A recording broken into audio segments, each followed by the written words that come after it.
ایران اور امریکہ جنگ پر بات کریں کہ جو تجاویز ایران کی جانب سے امریکہ کو بھیجوائی گئی تھیں ان کا جواب آ گیا، اور ساتھ ہی امریکہ کی جانب سے، امریکی صدر کی جانب سے ان تجاویز کو مسترد کر دیا گیا۔ ساتھ ہی ایرانی حکام کی جانب سے یہ جواب سامنے آیا ہے کہ صدر ٹرمپ کی جانب سے تجاویز کو مسترد کرنے کی کوئی اہمیت نہیں ہے۔ میاں عبدالوحید صاحب، آپ کیا سمجھتے ہیں کہ اتنی بڑی جنگ جو جاری تھی اب وہ ختم تو بظاہر ہو چکی ہے، لیکن دونوں جانب سے بیانات کا سلسلہ بھی جاری ہے، دوسری جانب اپنا ہرمز کے اندر بھی ایک طرف امریکی ناکہ بندی ہے، دوسری طرف ایران کی جانب سے اپنا ہرمز کو بند کر دیا گیا ہے۔ آپ کیا سمجھتے ہیں کہ کیا یہ صورتحال جو ہے وہ اب ختم ہو چکی ہے یا ایک بار پھر سے شروع ہو سکتی ہے؟ دیکھیں جی، جنگ کے بادل تو منڈلا رہے ہیں، اس میں تو کوئی شک نہیں ہے، اور لیکن چونکہ امن بھی ہو چکا ہے اور اس میں پاکستان کا بہت بڑا کلیدی کردار پاکستان نے ادا کیا ہے، اور پاکستان نے ایران کے اوپر بھی پریشر بلڈ رکھا ہوا ہے اور امریکہ کے اوپر بھی۔ امریکہ کو وہ بار بار یہ باور کرواتا ہے پاکستان کہ دیکھو تمہاری تھانے داری اس علاقے سے بالکل ختم ہو کے رہ جانی ہے، اور اس سے بہتر ہے کہ تم یہ اس سے پیچھے ہٹو، اور اب یہ راستہ نکالنے کی ہے کہ ون ون پوزیشن ہو جائے۔ ادھر ایران بھی جو ہے وہ بھی، اس نے بھی بڑا بہادری کے ساتھ اس نے اپنا دفاع کیا ہے، اور جو اس نے اور اسرائیل کو اور امریکہ کو جو، اور تاریخ میں اس سے پہلے کبھی کسی ملک نے اس طرح سے جواب نہیں دیا، اور یہ ان کی بھی بڑی بہادری ہے، اور ان کے ہاں بھی بڑے نقصانات بڑے ہوئے ہیں، اور امریکہ کے بھی بڑے نقصانات ہوئے ہیں۔ اس کے وہ فائٹر بھی گر گئے جو اس سے پہلے تاریخ میں کبھی وہ سوچا نہیں جا سکتا تھا کہ وہ گر جائیں گے، مطلب کسی بھی وجہ سے گرے، چاہے وجہ امریکہ کچھ بھی کہے اس کو، لیکن دیکھنا تو یہی ہے کہ وہ آپ کے وار کے دوران آپ کے ساتھ ایسا یہ معاملات ہوئے ہیں تو وہ بھی کھاتا جائے گا، جنگ کے کھاتے میں ہی پڑیں گے آپ کے۔ اور اب یہی بار بار پاکستان اس کو یہ ریئلائز کرا رہا ہے کہ بھئی آپ نے دیکھیں، ہم چاہتے تھے کہ آپ جنگ نہ شروع کریں، آپ نے جنگ شروع کی، اب ہم یہ چاہتے ہیں آپ اسے نکلیں، آپ کی عزت پہ بڑا داغ لگ رہا ہے، آپ اسے نکل جائیں جتنی جلدی ممکن ہو سکتا ہے۔ لیکن چونکہ انڈین لابی اور اسرائیل کی جو لابی ہے وہ ابھی جو ہے وہ امریکہ کے اوپر پریشر جو ہے اپنا رکھا ہوا ہے انہوں نے، کہ یہ کسی طریقے سے یہ جنگ جو ہے نا ختم نہ ہو، اور یہ جنگ چلتی رہنی چاہیے۔ اصل تو اس کے مقاصد جو پورے نہ ہندوستان کے پورے، پاکستان نے اس کے دانت کھٹے کر دیے، اور پاکستان نے اور ایران نے مل کر بھی جو اسرائیل کے دانت کھٹے کر دیے۔ جو بھارت نے اکھنڈ بھارت کا خواب دیکھ رکھا تھا، پاکستان نے وہ چکنا چور کر دیا، اور اسی طرح اسرائیل نے جو گریٹر اسرائیل کا تھا وہ چاہتا تھا کہ یہ وار جو ہے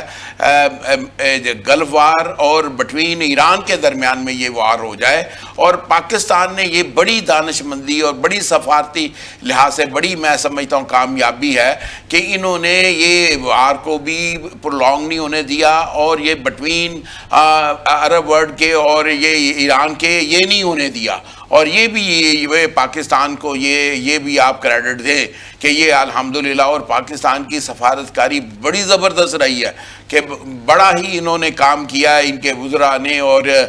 پوری حکومتی مشنری نے، اور پھر ہمارے فیلڈ مارشل صاحب نے بھی بڑے انہوں نے دورے کیے، اور بڑے اپنے دوست ممالک کو بڑے اعتماد میں لے کر، اور بڑے ان معاملات کو بڑا خوش سلوکی سے، اور دنیا مان گئی ہے پاکستان کی سفارتکاری کو، اور دنیا مان گئی ہے کہ پاکستان ایک بڑا پیسفل ملک ہے، اور اس نے بڑا ہی کلیدی کردار ادا کیا ہے کہ اس جنگ بندی کے لیے، اور انشاءاللہ العزیز پاکستان کامیاب ہوگا، اور اس کے دوست ممالک بھی بڑے لگے ہوئے ہیں کہ یہ دوبارہ سے جنگ شروع نہ ہو، لیکن جنگ کے بادل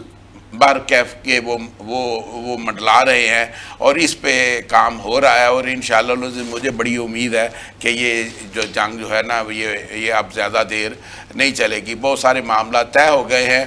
اور کچھ معاملات ایسے ہیں کہ جن پہ ابھی وہ بات چیت جاری ہے، اور پھر اگلے دنوں میں آپ دیکھیں گے کہ قوم کو ایک نئی خبر ملے گی، اور اسی خبر کے ہم متمنی ہیں کہ اچھی خبر اور بڑی جلدی آنے والی ہے۔ جی ٹھیک ہے میاں صاحب. ڈاکٹر صاحب کی طرف چلیں گے. ڈاکٹر صاحب دوبارہ سے جو ہے وہ دھمکیوں کا سلسلہ جو ہے وہ ایک بار پھر سے شروع ہو چکا ہے. امریکی صدر ٹرمپ کی جانب سے یہ کہا گیا ہے کہ ممکن ہے کہ ایک بار پھر سے ایران پر حملہ کرنا پڑے, اور ساتھ ہی ایران کی جانب سے بھی یہ کہا گیا کہ ہم تیار ہیں, اگر امریکہ دوبارہ حملہ کرتا ہے تو بھرپور جواب دیا جائے گا. تو ڈاکٹر صاحب آپ کیا سمجھتے ہیں کہ کیا یہ ممکن ہے, اور کیا پاکستان جو ہے وہ ایک بار پھر سے بہترین ثالثی کا کردار ادا کر کے ان دونوں فریقین کو دوبارہ اسلام آباد میں ٹیبل ٹاک پر لا سکتا ہے؟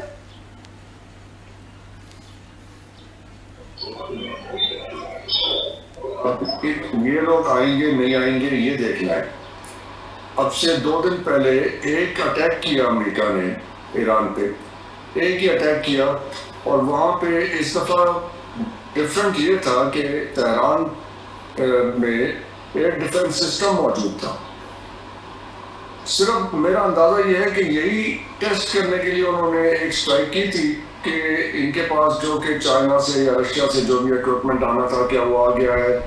کتنا افیکٹو کام کر رہا ہے. تو اٹ واز اے ٹیسٹر. یہ جو ان کا آئیڈیا ہے کہ ہم اٹیک کریں گے, ان کے پاس چوائس نہیں ہے, پولیٹیکلی چوائس نہیں ہے اور اسٹریٹجیکلی چوائس نہیں ہے امریکہ کے پاس. کیونکہ وہ کیا کرنے آئے تھے, بات کہاں سے شروع ہوئی کہاں تک آ گئی, اپنا ہرمز آ گیا بیچ میں جس کی پہلے کوئی کہانی نہیں تھی, اب وہ فوکل پوائنٹ بن گیا. فوکل پوائنٹ کیا تھا؟ ایران کا نیوکلیئر پروگرام. اب ڈیمانڈز دیکھ لیں, ایک سائڈ کہہ رہی ہے آپ اپنا نیوکلیئر پروگرام بالکل ریپ اپ کر دیں اور کچھ نہ بچے پیچھے. ایران ڈیمانڈ کر رہا ہے کہ اب آپ مڈل ایسٹ چھوڑیں اور یہاں سے چلے جائیں. اب یہاں پہ امریکہ پیچھے نہیں ہٹ سکتا اور ایران پیچھے نہیں ہٹ سکتا. You can not have the cake and eat it too والی سچویشن. تو انیویٹیبلی کانفلکٹ تو دوبارہ رائز کرے گا. اس کا سکیل کیا ہوگا, اس کی ڈائنامکس کیا ہوں گی, جب وہ چلے گا آگے تو سمجھ آئے گی. ابھی تو اندازے لگا سکتے ہیں. اور بریگیڈیئر طور صاحب بیٹھے ہوئے ہیں, ملٹری ایکسپرٹ ہیں, he can very well calculate کہ کس نوعیت کا اور کس اسکیل کا ہو سکتا ہے وہ آگے اگلا معاملہ. لیکن انٹینسٹی زیادہ ہوگی. فیئر اس میں یہ ہے کہ اسرائیل کسی اسٹیج پہ آ کے جب وہ بہت زیادہ ہارڈ پریسڈ ہوں, کیونکہ ایران کی اسٹرائک بہت ہیوی ہوگی اسرائیل پہ اور یو اے ای پہ زیادہ, وہ کسی اسٹیج پہ آ کے ٹیکٹیکل نیوکلیئر ویپن یا کسی قسم کا نیوکلیئر ویپن یوز نہ کریں, because that will blow everything up. اور اس کے بعد پھر انیویٹیبلی رشیا اور چائنا کو بیچ میں آنا پڑے گا. کوئی بھی علاقے کا ملک بشمول پاکستان پھر اس وقت انڈیفرنٹ نہیں رہ سکتا سچویشن سے. Nobody can. ہیومینیٹیرین کرائسس ہوگا, کتنے ریفیوجیز پاکستان میں آئیں گے سستان سے, you know think of all that scenario. تو ایک ایمرجنگ سچویشن تو, بٹ لیکن اندازہ میرا یہ ہے ذاتی طور پہ, جو جتنے ملٹری ایکسپرٹس سے ہم نے کنسلٹیشنز کی ہیں, کہ یہ گرمی کا پیریڈ گزاریں گے, کیونکہ گرمی کے پیریڈ میں ایئر کیمپین تو ہو سکتی ہے, لیکن ان کو عراق وار کا تجربہ ہے, آپریٹ کرنا اس گرمی میں بہت مشکل ہوتا ہے. اور ایران کی سچویشن اور پھر مڈل ایسٹ میں جہاں ان کی کویت میں آپ کو پتہ ہے 55 ڈگری تک ٹیمپریچر ہوتا ہے. سو آپ کے پاس جیسا بھی اکوپمنٹ ہو, جیسی بھی سہولیات ہوں, پھر بھی heat is a factor, climate is a factor. تو اندازہ یہ ہے کہ it might go somewhere end of August, early September, autumn,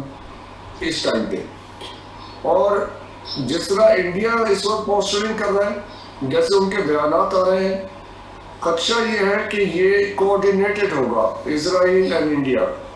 Israel attacks Iran,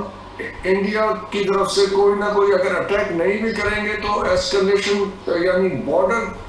پہ فورسز لگا کے پاکستان کو انگیج کریں گے اپنے بارڈر پہ.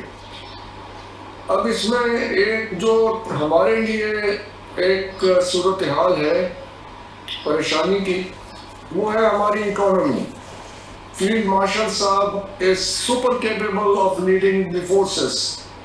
اور ان کا ہی آئیڈیا تھا کہ SIFC بنا کے اس ملک میں